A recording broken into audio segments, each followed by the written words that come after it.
What's up, everybody? It's your girl, D Down Elizabeth, and here I am back with some tips and motivation to get you started on your weight loss journey.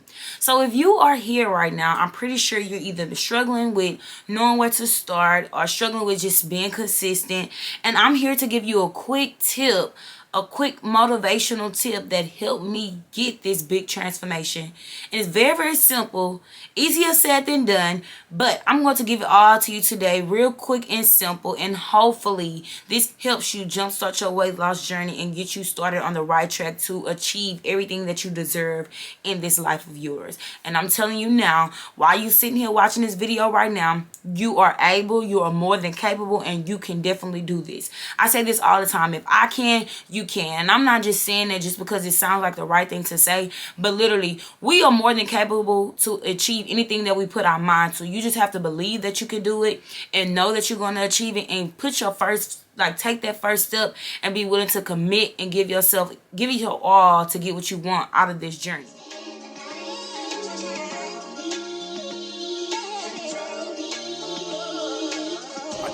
Notice your pain. Share it.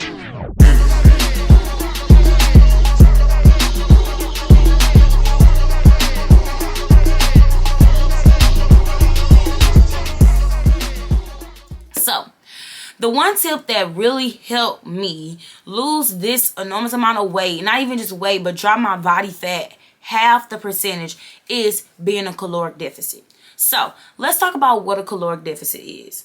So in simplest terms, basically you want to consume less than you burn off. So it's kind of like an energy imbalance. So if you tend to eat more than you work off, then that's what results in weight gain. So like what our body does is, as you continue to consume more than you burn off, all your body does is store that food as fat to use for energy at a later time. So you see most people, sometimes when they decide that they want to lose weight, they start to starve themselves. And so sometimes that can result in not losing that body fat that you want to lose, because basically if your body, our bodies are meant to adapt. Our bodies are meant to maintain and adapt, and just adapt to all the changes that you throw at it on a day-to-day basis.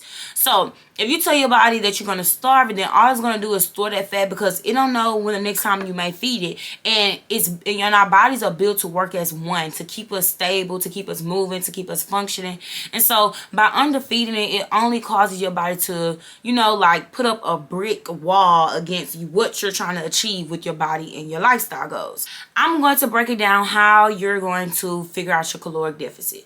So 3 things that you need when you want to calculate your caloric deficit. And I want to just put that out there, that everybody's caloric deficit is different. Everybody's metabolic rate is different, because we all weigh different. We all exercise different. Our jobs are different. The things we do throughout the day are very different than other people. And also, we don't, like I said, we don't weigh the same. We're not the same height, and we're not the same age. And all those factors are incorporated when you want to figure out your caloric deficit. So first thing you need is your BMR, which is your basal metabolic rate. And this is basically how many calories your body burn at rest. Like literally just laying in the bed or just going to go throw some in the trash. How do we calculate this? So for women, you typically want to do 10 times your weight in kilograms plus 6.25 times your height in centimeters minus 5 times your age in years minus 161. And this will give you your basically how many calories are burned while your body is at rest.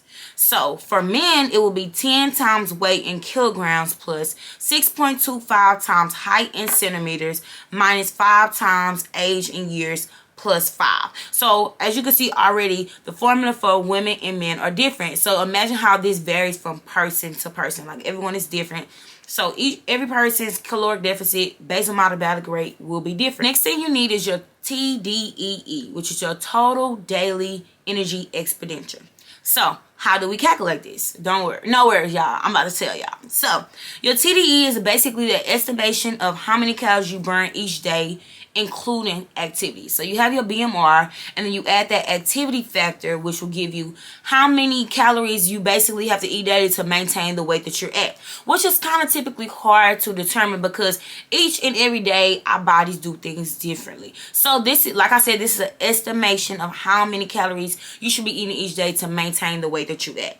So activity factor. Everyone's activity factor is different because you have a person like me that's training a lot throughout the day, and then I also work out. So I do this about 5 to 6 days out the week. So my activity factor will be different for a person who sits at a desk job and maybe go for walks in the evening. It's different. So let's break down the levels of activity factor. So 1.2 is a sedentary person who works at a desk, very little to no exercise at all.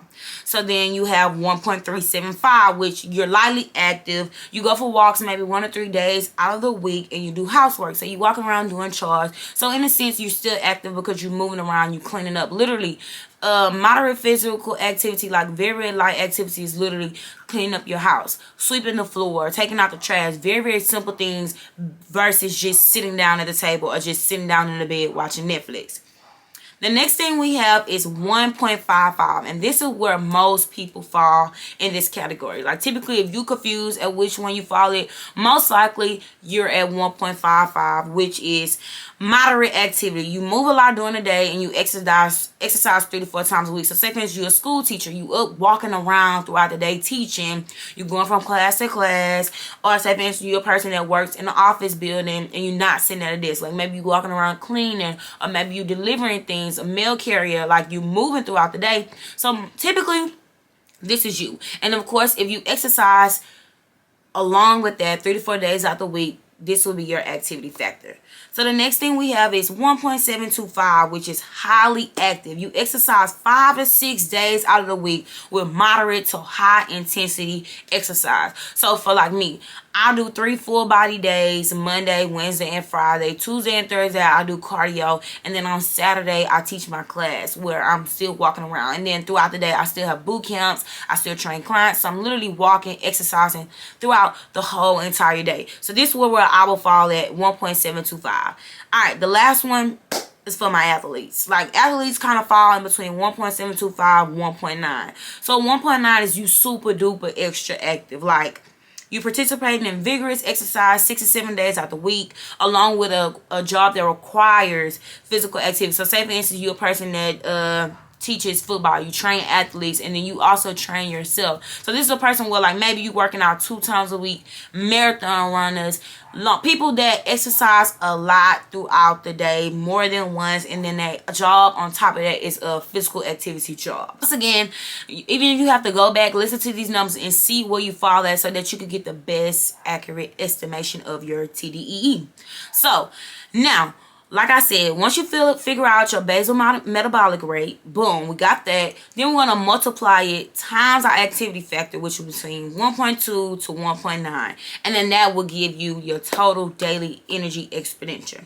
So now, once you have this number, once you have your BMR times your activity factor, which is your TDEE, so now we at the TDEE. I just want to keep y'all track because I know there's a lot to take in at once. So once you have your TDEE, this is what you'll do next to figure out your caloric deficit.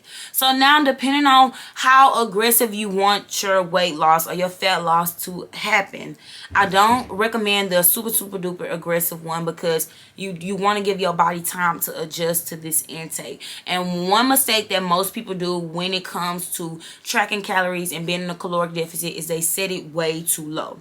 And like I said, our bodies are meant to adapt to the changes. So you don't want to set it too low to where you drop 30 pounds and then as soon as you feel like, okay, this intake is not realistic for my lifestyle, I don't think I can continuously eat 1,500 calories and work out 5 days a week, then eventually you'll just stop. You'll start to tend to eat more, and that's not what we want. We want to set the caloric deficit to a number where your hormones are balanced, you don't feel super duper hungry throughout the day, and you just feel okay enough to go out and exercise and do your activity at a good energy. Like we want you at a good energy level. So now you're going to subtract between 250 calories to 500 calories from your TDEE. Nothing higher. Like I said, we want to make this number moderate. Like we don't want this weight loss to be super duper aggressive because sometimes you just can't, like I don't want to speak for everyone, sometimes you just can't commit to that very low number. And the quicker you lose weight, most times it'll be a lot of water weight. Like you see people who start their weight loss journey and they lose about 30 pounds just from your body adjusting to something new. So just imagine, like, of course eventually that slows down, but just imagine how much you'll be able to lose by being consistent. Now, the last step, which is easier said than done, is tracking. Find a way to keep up with this caloric deficit. So you can either use a food tracker, like I use MyFitnessPal, my favorite app tracker in the world. Download MyFitnessPal, sign up for the premium, type in your caloric deficit, and just go with it. Like literally, you can use mathway.com to type all of this out to make sure that you're getting your math correct. Just use Mathway to check it, and then log it into a food tracker. You can do this manually. I also recommend using a food scale because 1 tablespoon of peanut butter is totally different between 2 tablespoons, and eyes are not good measurers, y'all. I'm telling y'all right now, you cannot measure with your eyes. Now, once you start to track over a period of time, you'll start to know what numbers sound the same. Like me, I know every morning I'm eating between 5 to 7 ounces of egg whites,